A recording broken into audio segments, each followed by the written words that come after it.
Each year in the United States, thousands of major crimes go unsolved. When the case has gone cold and police have nowhere to turn, they seek assistance from the public. This is a program dedicated to solving these cases. This is Crime Stoppers Case Files. Welcome to Crime Stoppers Miami. I'm Dick Masten, the director of Miami-Dade Crime Stoppers. The purpose of this program is to share unsolved cases with as many South Florida viewers as possible, empowering you to do something about the violence on our streets. Every case we feature is unsolved. Every case we feature has a cash reward available. In other words, every case on this program is an opportunity for you to help your city and earn Crime Stoppers cash without even giving your name. Let's get started. Our first crime took place on May the 6th, 2010 on Northwest 62nd Street at Range Park in Little Havana. 19-year-old Eric Pratt was killed in broad daylight near a crowded pool. Here's the story. We had a lot of fun times, did a lot of family activities. I always try to help out, always giving. He have two brothers, and they having a hard time coping with it, with him being gone. It's been a month since he's been gone. It's real painful in the house. Everybody loved him. He always kept a smile on his face. He was a good writer. It's a beautiful Wednesday afternoon around 5 p.m. in Little Haiti. Cool tropical wind is blowing through the branches of the palm trees lining the streets. The blazing hot Miami sun is starting to cool down. A couple of stray dogs that live out by the dumpsters are barking. And I'm heading over to one of my favorite places in the world to spend time, Range Park.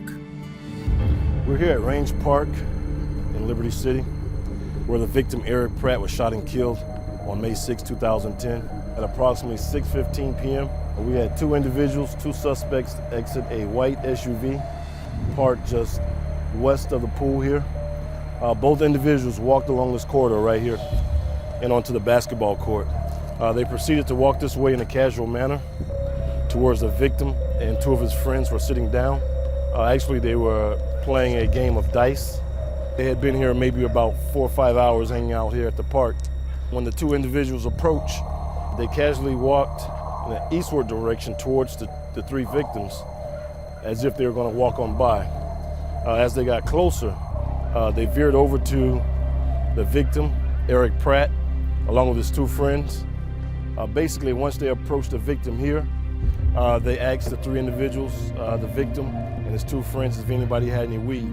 They replied that no one had any weed.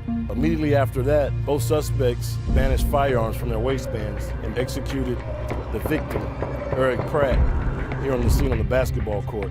Right here where this X is where he fell. All the casings were in this general area. Apparently, his two friends ran this way through the hole in the fence. They made it through the gate without being shot. That gives us reason to believe that our victim, Eric Pratt, was actually targeted. As they fired shots, the suspect with the dreads continued to fire at the victim as he laid on the ground, basically in an execution style. Those two individuals, our two suspects, then fled back in a westward direction to a waiting vehicle, which is a white, late model Chevy Tahoe with dark tinted windows, leaving the victim here on the ground with multiple gunshot wounds. The victim here is the 18-year-old Eric Pratt. Our suspects are two black males between 20 and 25. One individual, black male, dark skin complexion, long dreads to his shoulder length. The other suspect is a light-skinned black male with a low boy haircut. And I pray every night whoever did it get caught, because I miss them. And I don't know why they'll take them like that. We need more answers. If anybody know or can help with this case, I'd be glad if you pick up the phone and call. As you can see, there's people in the pool. Back on May 6th, at the time of the homicide, there were more people in the pool, and there were a few people on the south side of the park.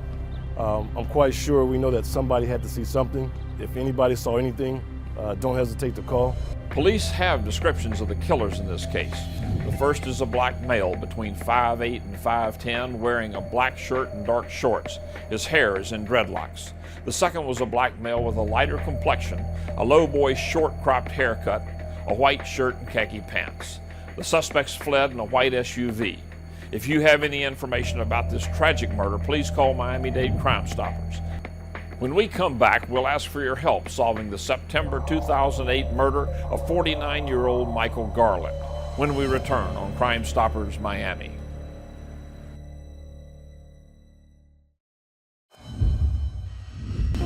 On the evening of September the 16th, 2008, 49-year-old Michael Garland went for a jog at Northwest 152nd Street and 18th Avenue near Rainbow Park Elementary School.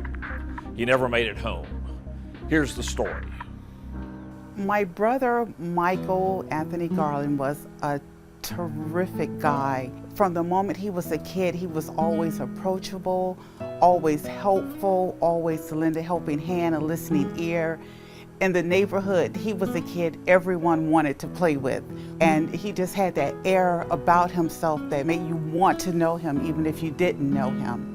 He was a short guy, and I was always taller than him, and the moment we hit middle school, he shot up to over 6 feet. He was on the basketball team. He also played basketball in college.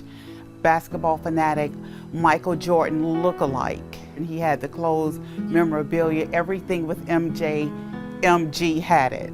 Terrific guy, terrific sportsman, terrific person. You know, in the summertime, most of the kids, just sleep in and relax. I had to get up 4:30 in the morning and go to work with him. Teaching me how to be a man at an early stage. At first I was mad, but then I understood what he was trying to do. And I always told him I thank you for that, because I could have been out in the streets getting caught up doing the wrong thing or being in the bed doing nothing. But he was showing me how to make a living for myself, and I really appreciate that. Everyone came to Michael for everything. If there's peace that needed to be kept, we call Mike. Any suggestions, we call Mike. Road trip, we're calling Mike. Compassionate, caring, strong. He was always my hero, and that's how I always look up to him as my hero. We did everything together. When you saw me, you saw him. We went to the gym, working out together. And you name it, son and dad did it. We actually went on a double date together. That was kind of crazy. Who goes on a double date with their dad? But it was, it was different. I enjoyed it. It was cool. He was a wonderful dad. He was a bus driver for Broward County Transit, and his passengers loved him. There were passengers that didn't have the fare to get on. He said, don't worry about it, let's just ride. I don't even have to hear a story, come on, let's go.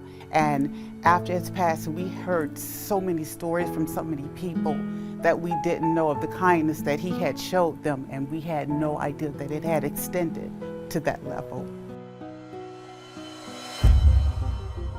On Tuesday, September 16, 2008, at approximately 8 p.m., Michael Garland, a 49-year-old male, was jogging in the neighborhood in the area of 1840 Northwest 152nd Terrace. Michael Garland had a fitness routine, and on that particular day, he opted to go for a jog around the neighborhood. The area where Michael Garland was jogging, there was a school located on the north side of 152nd Terrace, and there is also a daycare located on the south side of 152nd Terrace. During the course of the investigation, we learned that there were several people or kids playing basketball directly across the street from where Mr. Garland was fatally shot. We believe as Michael jogged several times around the school, his killers watched from the basketball courts. On one of his laps, they approached the gate opening directly across from the daycare center and waited for their target. As he was jogging eastbound on the sidewalk area, he was approached by either an individual or several individuals. One of the suspects furnished a handgun, at which point Michael Garland attempted to gain some distance between the assailants and himself in order to defuse the situation. And he crossed to the south side of the street, and in the process, one of the assailants shot him in the back, at which point Mr. Garland collapsed on the floor and the assailants fled the area. Uniformed officers were dispatched to the area. Upon their arrival, they found Mr. Garland laying on the ground. Fire rescue also responded, and they transported him to Jackson Memorial Hospital Ryder Trauma Center. Upon his arrival at the hospital, he expired. We went to the trauma center thinking that we were going to see him, and these people come out and tell us that he had been murdered. He hadn't survived this ordeal. You got to be kidding. You cannot comprehend. We just talked, and no one was comprehending this. Everyone was in a daze, a nightmare, like this wasn't real. It's kind of unheard of, you know. It's like a man that goes to work, you know, every day, come home, and even if a person would try to have a confrontation with him, he didn't want no confrontation. We don't have any reason to believe that Michael Garland had any enemies. He comes from a loving family. His whole entire family are very respectable individuals. There's so much more to life, and that's what I learned about him, to deal with petty stuff, stupid things. We never know when it's going to be our last day here on Earth. He cherished every moment like it was his last. We'll be right back with more Crime Stoppers Miami right after this.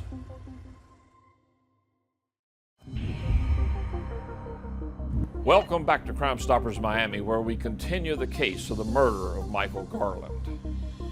On Tuesday, September 16, 2008, at approximately 8 p.m., Michael Garland was jogging in the area of 1840 and Northwest 152nd Terrace. And he was approached by an individual or several individuals.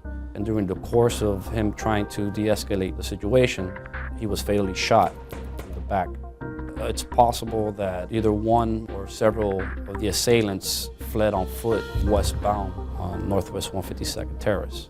There were several kids or juveniles playing basketball in the basketball court located just north of where the incident had occurred.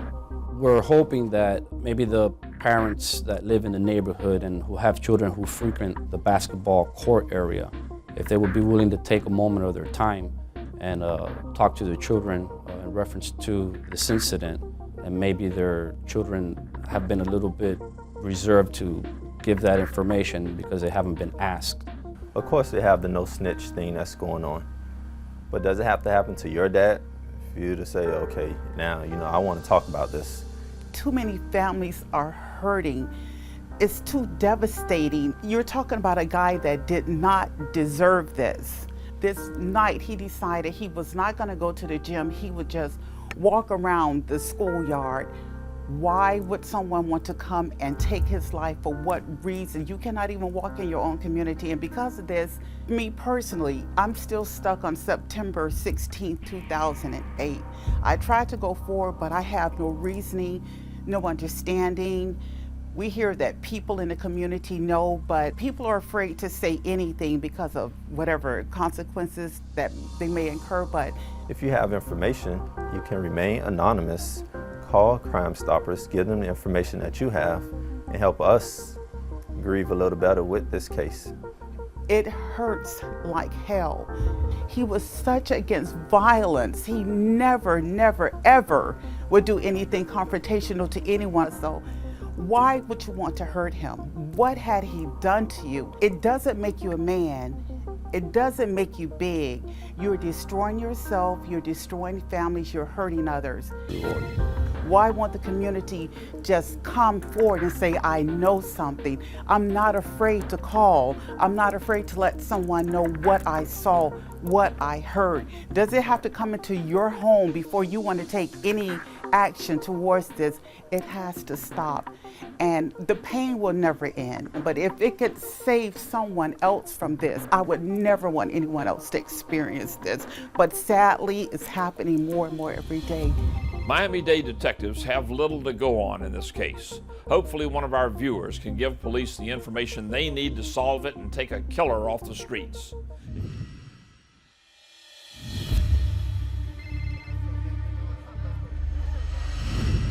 Early on the morning of May 14th, 2011, Macario Ordonez and a friend were walking home from a club when they were approached in an attempted robbery.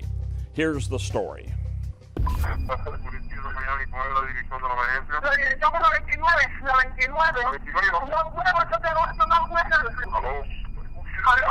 La dirección 39 calle y 11. Sí, por favor, usted me pague la policía, lo que me mandó y me pasó. ¿Cuál es el problema? ¿Qué ha pasado?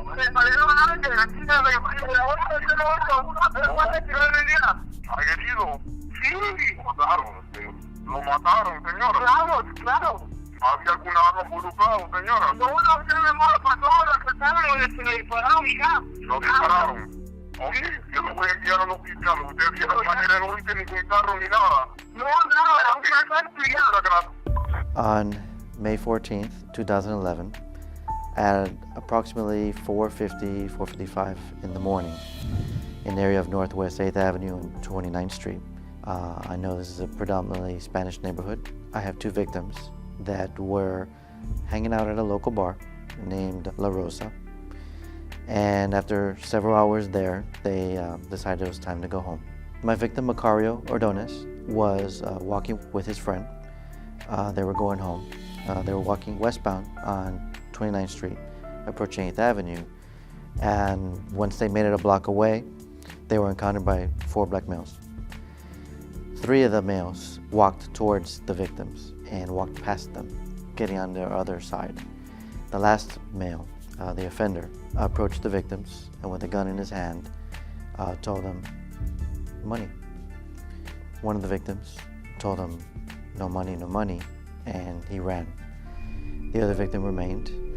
When they had nothing to give to the offender, the victim was shot several times, very close range. According to a witness, some of the males ran in one direction and one male ran towards a dark-colored minivan and left the area, and the other males fled northbound from the scene. Police and rescue immediately responded to the area. The victim was transported to Ryder Trauma, where, like always, they do their best to try to help everybody, but the injury was just so severe that there was nothing he could have done. The main offender in this situation, he's described as a black male, about 5'6", 5'7", heavy set, wearing dark clothing. The 3 black males were seen running northbound from the area. They're just described as younger black males, but in their 20s, wearing dark clothing and thin. So right now, we're just trying to figure out who these guys are. You know, they obviously tried to rob the victims, and when they couldn't get what they were looking for, they shot and killed one. Our victims' families all in Honduras, and they're heartbroken to hear about their family member. We're just looking for anybody who might have seen what happened or heard about what's going on. We just need them to come forward and give us any type of information they can. The suspects in this case were 3 thin black males in their 20s and one 5'7" tall heavyset wearing dark clothing. They may have been driving a dark-colored minivan. Be sure to join us next week for another edition of Crime Stoppers Case File.